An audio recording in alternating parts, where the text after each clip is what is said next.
Profesor Insinyur Linawati M.Eng SC PhD.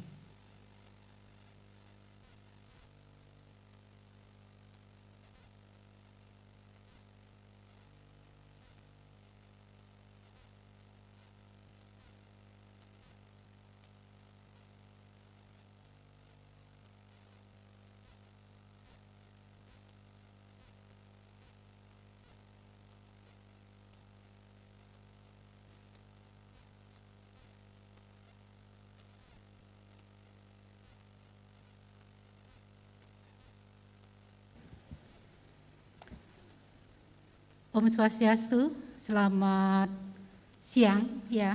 Jadi sudah jam makan ini. Akhirnya sampai juga di giliran saya dari tadi nunggu ya. Oke. Jadi izin saya bawa krepekan khusus untuk nanti tidak lupa menyebutkan nama-nama yang memang sangat berjasa sehingga saya sampai di sini ya. Jadi Om Swastiastu, salam sehat dan salam sejahtera untuk kita semua. Yang terhormat Bapak Rektor, yang terhormat Bapak Ketua Senat Universitas Udayana, tentu yang saya hormati Sekretaris Senat Akademik Universitas Udayana, beserta seluruh anggota Senat pimpinan Universitas Fakultas dan Program Studi di lingkungan Universitas Udayana beserta jajarannya, para pimpinan instansi, guru besar baru, panitia, para dosen, pegawai, undangan lainnya yang tidak bisa disebutkan secara satu persatu. Kenapa saya agak ngebut? Karena saya takut kena lampu merah nanti dari panitia. Ya, jadi kita juga ingin cepat-cepat gitu, biar bisa santap siang. Pada kesempatan yang baik dan berbahagia ini, dan tentu saja saya sangat bersyukur hari ini karena sudah sampai di ajang ini. Ya, padahal targetnya di umur 40, ternyata sekarang sudah umur 55 baru sampai di sini. Jadi agak slow sedikit. Jadi saya ingin sharing tentang apa yang telah saya teliti selama ini, yaitu tentang network ya, di mana network itu adalah salah satu passion saya. Itu sejak tahun 1990-an, di mana sudah ada mulai email pada saat itu ya, sehingga saya tertarik di bidang itu. Maka di sini saya mengangkat teknologi internet masa depan. Jadi hadirin yang saya muliakan, kenapa kita berbicara tentang internet? Karena internet itu adalah network of networks ya. Nah ini adalah profil saya ya, di mana salah satunya di profil saya itu interest saya itu adalah tentang network. Network itu apakah performansinya, apakah quality of service-nya, apakah quality of experience-nya, ataukah security-nya, ataukah pemanfaatannya, ataukah aplikasinya. Jadi banyak domain yang bisa kita teliti. Next. Nah kita sekarang berbicara di era 5G. Sayangnya di Indonesia baru siap-siap era 5G. Tetapi di handphone Bapak itu sudah 4G. Ya. Nah kita sudah, maksudnya kalau di dunia saya, itu adalah kita sudah siap-siap melakukan penelitian di 6G. Tetapi sayangnya, mohon maaf ini, karena banyak menjabat mungkin ya. Jadi passionnya agak berkurang jadinya. Jadi di sini, di era 6G ini, kita lihat begitu banyak yang kita bisa lakukan ya. Saya memberikan ilustrasi di sini itu adalah ada beberapa domain. Domain yang ada di sini itu adalah seperti kita lihat network domain. Di network domain itu apa yang kita bisa teliti? Itu bermula dari 1G sampai ke 6G, bahkan mungkin ke 7G. Lanjut. Kita berbicara akses tentang internet. Zaman dulu saya mulai meneliti, itu hanya ada perkataan, kita ingin terhubung kapan saja dan di mana saja. Tetapi sekarang itu tidak cukup. Jadi apapun bisa terhubung ya. Jadi itulah yang dimaksud dengan accessibility. Accessibility internet itu sudah sangat luas. Dan Bapak dan Ibu pun sekarang sudah memakainya ya, gaya hidupnya sudah berubah seperti itu. Next. Nah ini 1G sampai ke 6G maupun nanti 7G. Nah generasi yang pertama itu pada saat saya mulai kuliah itu mobile network. Mobile network itu ternyata hanya mampu kita mengirim suara. Kita mampu bertukar pesan dalam bentuk suara. Tetapi kalau sudah sampai 6G itu kita sudah mampu bertukar pesan lebih dari suara. Hologram, blockchain dan seterusnya. Kalau kita berbicara disrupsi era di industri 4.0, itu kita berbicara big data. Kita berbicara cyber security. Nah, itu sudah diinisiasi pada saat era 3G. Tetapi di era 6G itu akan lebih mapan lagi karena kecepatannya akan lebih tinggi, data yang dibawa akan lebih beragam, volumenya semakin besar. Next. Nah, ini menyatakan spektrum atau frekuensi. Sekarang ini pun kita berkomunikasi, suara saya sampai ke Bapak dan Ibu, itu lewat frekuensi udara yang ada di sini. Jadi saya sebenarnya pada saat masuk ke bidang telekomunikasi awalnya, itu stres juga, karena kita belajar sesuatu yang tidak kelihatan. Jadi kita dapat datanya, tetapi kita tidak melihat prosesnya. Nah, ini adalah menyatakan frekuensi yang dipakai di banyak negara, di region, ya region Amerika dan seterusnya. Apa yang menjadi concern di sini? Ternyata frekuensi ini sangat penting karena bisa mengantarkan banyak hal, ya. Jadi mengantarkan emoji, transaksi keuangan dan seterusnya. Dan jadi satu hal bahwa frekuensi ini adalah sumber daya alam sangat terbatas, sama dengan yang lain. Makanya itu perlu pengelolaan frekuensi, itu pun juga bisa menjadi salah satu riset penting di era 6G maupun nanti ke 7G.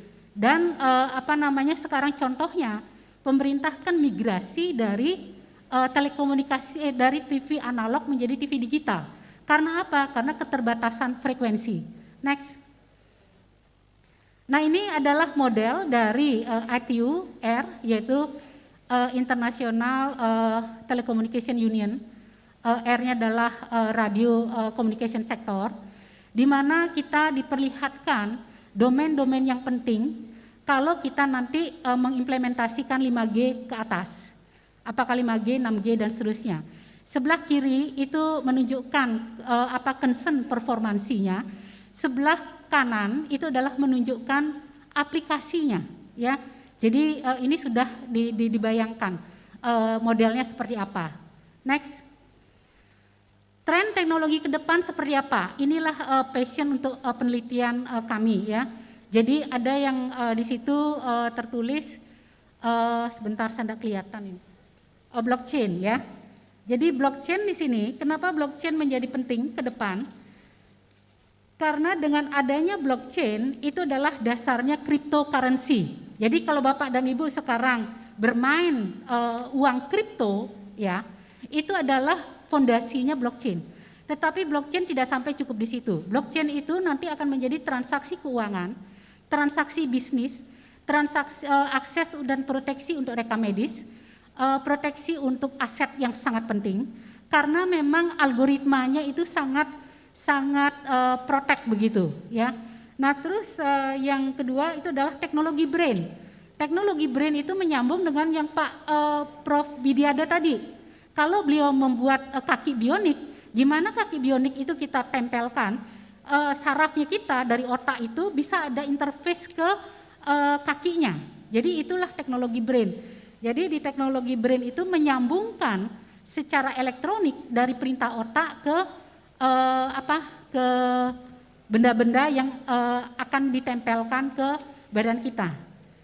Nah, terus future network, quantum technology, dan rebooting computing. Kenapa ini penting? Next. Nah, future network di sini kita lihat, ya, itu adalah next generation network infrastructure. Jadi itu adalah untuk 5G, 6G, dan seterusnya. Kita di sini bisa mempelajari tentang penggunaannya, kita mempelajari tentang energi saving dan manajemennya, kita mempelajari tentang security-nya, yaitu perlindungan data pribadi, ya. Kita juga bisa mempelajari tentang pengelolaan frekuensinya. Jadi kita mengirimkan video dan sebagainya melalui visible light communication. Jadi cahaya yang kelihatan pun saat ini kita bisa menitipkan informasi di sana. Dan kita juga melihat tentang green network technology. Kenapa? Karena kita kan ingin save lingkungan seperti itu. Dan kita lihat juga di sini bagaimana tentang Wi-Fi-nya ke depan, karena begitu banyak perangkat yang akan digunakan dan itu semua network. Dan kita juga bisa melihat di sini bagaimana penggunaannya untuk smart city, digital village, dan seterusnya. Jadi itu adalah Future Network. Next. Demikian penelitian dan passion saya. Jadi di sini izinkan saya mengucapkan dan menghaturkan terima kasih ya. Sudah lampu kuning. Maaf. Lampu kuning. Pada kesempatan yang baik ini saya mengucapkan terima kasih, menghaturkan terima kasih kepada Kementerian Pendidikan Kebudayaan, Riset dan Teknologi, semua pihak yang telah menyetujui, membantu dan terlibat langsung dalam proses pengusulan kenaikan pangkat saya di Universitas Udayana yang saya cintai. Itu adalah kepada yang terhormat Bapak Rektor, Bapak Prof. Ketua Senat, anggota Senat Akademik, tim penilai angka kredit, reviewer, karya ilmiah, pimpinan dan SDM Universitas Udayana, dekan dan jajarannya, dekan Fakultas Teknik, ya, Senat Fakultas Teknik, penilai angka kredit di fakultas, beserta seluruh staf dosen dan tenaga kependidikan, koordinator program studi teknik elektro, Ibu Prof. Rukmi Sarihartati. Kenapa khusus saya sebutkan? Karena beliau adalah yang membidani teknik elektro. Tanpa beliau, teknik elektro tidak ada di Universitas Udayana. Dan rekan saya, Ibu Prof. Insinyur Dwi Giriantari, yang juga membantu mendorong dan mereview karya ilmiah saya. Rekan-rekan di program studi teknik elektro, ya, sudah itu tenaga pendidikan, mahasiswa dan sivitas akademika lainnya yang telah banyak membantu. Seluruh panitia yang telah bekerja keras menyelenggarakan acara ini, tim PJJ dan juga tim Digital Society Universitas Udayana, ya. Penghormatan tertinggi saya tujukan kepada orang tua saya, Ayah Iketut Budi Dharma, almarhum, di mana kalau di sini saya dari tadi berusaha untuk tidak menangis. Karena memang kalau menyebut ayah saya pasti menangis, tetapi sekarang saya berusaha untuk tidak menangis. Dan Ibu Niwayan Mungkle dan seluruh saudara-saudara saya, almarhum Bapak dan Ibu mertua dan semua saudara ipar, suami dan ananda terkasih Teddy Junianto dan Fajar Purnama, atas kesabaran dan kebersamaannya selama ini, baik dalam suka dan duka, ya. Dan perkenankanlah saya menyampaikan ucapan terima kasih kepada seluruh undangan, yaitu ada teman-teman IEEE Indonesia Section, Pak Yudi, Pak Gam, Pak Satrio, Bu Dwisa, Pak Kemas, Bu Prima, dan lainnya, teman-teman di Women in Engineering, ya, Ibu Riri, Mbak Agnes, Bu Yoke, Mbak Alia, Bu Dewi, Bu Dwisa, Bu Cusri, Bu Afni, dan juga Pak Wirawan, yang menjadi mentor saya juga selama waktu di GDLN maupun di Puskom. Dari Diskominfo, Bapak Kadis, Pak Wede dan Pak Alit, ya, dari Litbang, tim kelitbangan, Prof. Usagawa mungkin kalau berkenan sempat hadir, dan juga teman-teman dari SMA, ya, terutama teman sekelas SMP dan SD. Jadi terima kasih sekali lagi dan saya cukupkan sampai di sini. Om Santi Santi Om.